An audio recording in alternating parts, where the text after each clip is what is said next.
अतिप्राचीन असलेला हा जैन मंदिर ठिकाणी बघायला मिळतात। 4 ठिकाणी बघायला मिळतात। एकदम ध्यानस्थ अवस्थेत बसलेली ही मूर्ती, देवी देवताची जी चित्र आहेत ते बघायला मिळतात।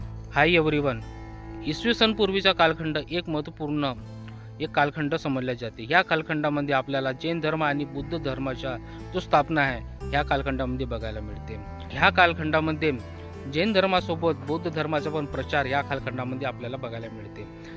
तसेच आपल्या गोंदिया जिल्ह्यामधील पदमपूर या ठिकाणी जैन धर्माचे काही पाऊलखुणा आपल्याला बघायला मिळतात। तसे बघितल्या जैन धर्मामध्ये तसेच 24 तीर्थंकर मानण्यात येते। प्रथम तीर्थंकर त्यांना ऋषभदेव यांना समजण्यात येते आणि तसे करता करता जे 24वे तीर्थंकर होते जे इसवी सन पूर्वी ते जन्माला आले होते त्यांचे नाव होते वर्धमान महावीर आणि त्यांनीच पुऱ्या भारतामध्ये जैन धर्माची स्थापना आहे त्या वर्धमान महावीराच्या माध्यमातूनच करण्यात आली।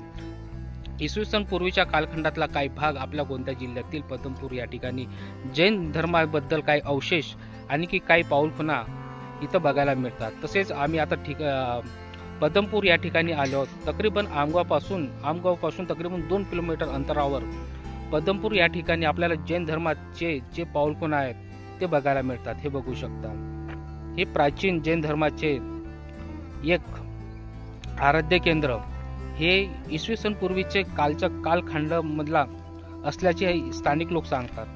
हे पुरातत्व विभागाने इथं संपूर्णपणे चारे बाजूला हे बघू शकता आपल्याला झाड लावलेले इथं बघायला मिळतात। जैन धर्माचा जो इतिहास आहे बुद्ध धर्माप्रमाणे जैन धर्माचा पण प्राचीन इतिहास आपल्याला बघायला मिळते।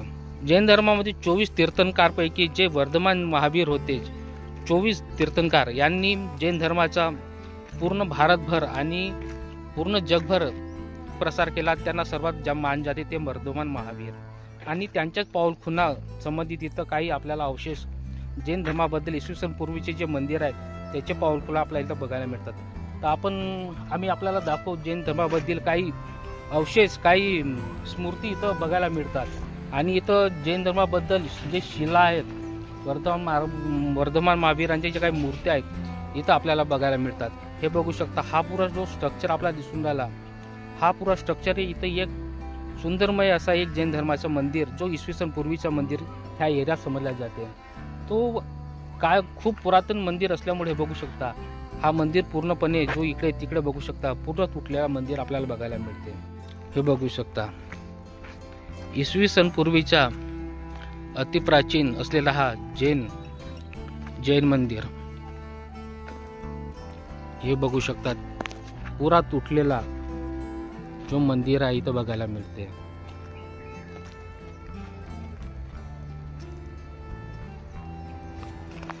स्थानिक लोक सांगतात की पदमपूरला जे आमगावपासून 2 किलोमीटर अंतरावर असलेला जो पदमपूर आहे ह्या ठिकाणी जैन धर्माबद्दल जे बरेच काही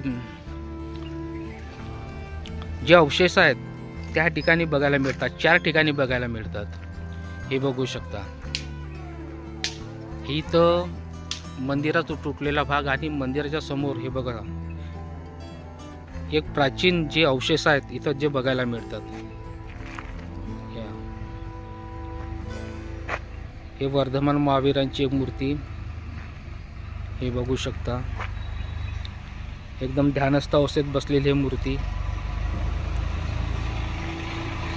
हे बघा एक मूर्ती आहे, एक खंडित झालेली मूर्ती आपल्याला बघायला मिळते आणि हे बघू शकता ह्या मूर्तीच्या वरती आपल्याला 2 साईडला जे हत्ती आहेत त्यांचे जे चित्र आहे ह्या ठिकाणी आपल्याला बघायला मिळते। ही दुसरी मूर्ती, ही ध्यानस्थ अवस्थेत मूर्ती। ह्या मूर्ती साईडला बघू शकता आपल्याला काही देवी देवताची जी चित्र आहेत ते बघायला मिळतात। हे बघू शकता एक जी मूर्ती प्राचीन मूर्ती बघायला मिळते, स्त्री पुरुष जे सोबत आहेत ते इथं एक प्राचीन मूर्ती बघायला मिळते। हे बघू शकता जैन धर्मामध्ये जे भभूतिया भगवा जो कलर आहे हे चढवण्यात येते। हे बघू शकता कलर त्यांचे अवशेष थोडासा भगवा कलर चढवलेला.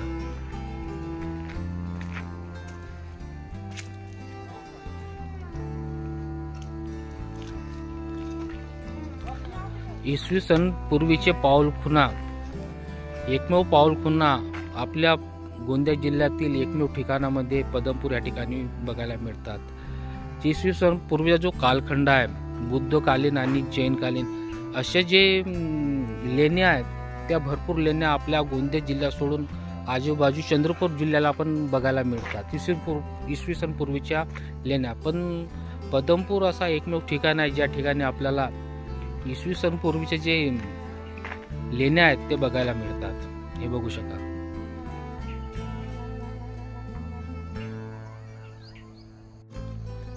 फार कमी लोकांना माहिती आहे की आपल्या गोंदिया जिल्ह्यात पदमपूर या ठिकाणी प्राचीन अवशेष, जैन धर्माबद्दल प्राचीन अवशेष बघायला मिळतात.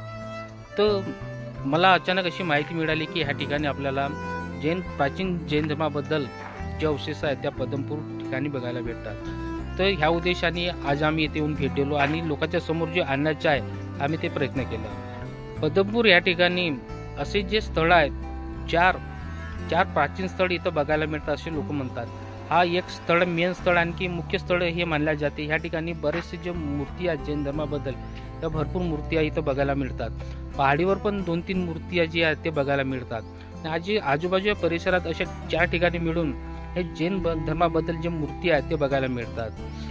तर आपल्याला अगर प्राचीन इतिहासामध्ये इंटरेस्ट असेल तरी पदमपूर या ठिकाणी जे प्राचीन अवशेष आहेत,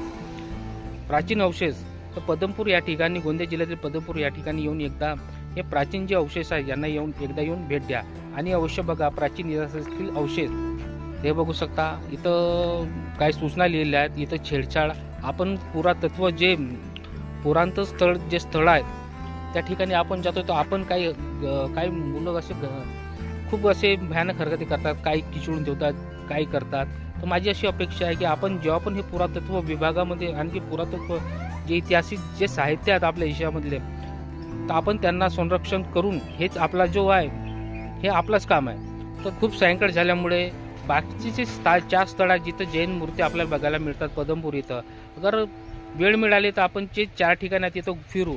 पण आता सायंकाळच्या मोसम झाल्यामुळे आपल्याला त्या ठिकाणी फिरता येऊ शकणार नाही. तो आपला जो ब्लॉग आहे आपण इथंही समाप्त असा समजू, कारण बाकीचे स्थळ फिरायला गेला तर भरपूर वेळ लागू शकतो. वेळ मिळाली तर आपण कदाचित तिथं जाऊ. आणि मी आपला जो ब्लॉग आहे पदमपूर या ठिकाणी जैन धर्म टेम्पलच्या, ते मी इथं समाप्त झाला असं समजतो. आमगाव पदमपूर येथील आपल्याला अतिप्राचीन जे जैन मूर्ती आहे आणि इथला जो इतिहासाची जानकारी आहे, थोडी बहुत जानकारी आपल्याला कशी वाटली प्लीज कमेंटमध्ये सांगा. जर चांगली वाटली असणार तर प्लीज एकदा पदमपूर या ठिकाणी येऊन ह्या जैन जे मूर्ती आहेत याला नक्की येऊन एकदा भेट द्या. आणि व्हिडिओ आवडला असेल तर प्लीज व्हिडिओला लाईक करा, शेअर करा. आणि जे कोणी लोक माझ्या चॅनलवर नवीन असतील प्लीज चॅनलला सबस्क्राईब करा. धन्यवाद.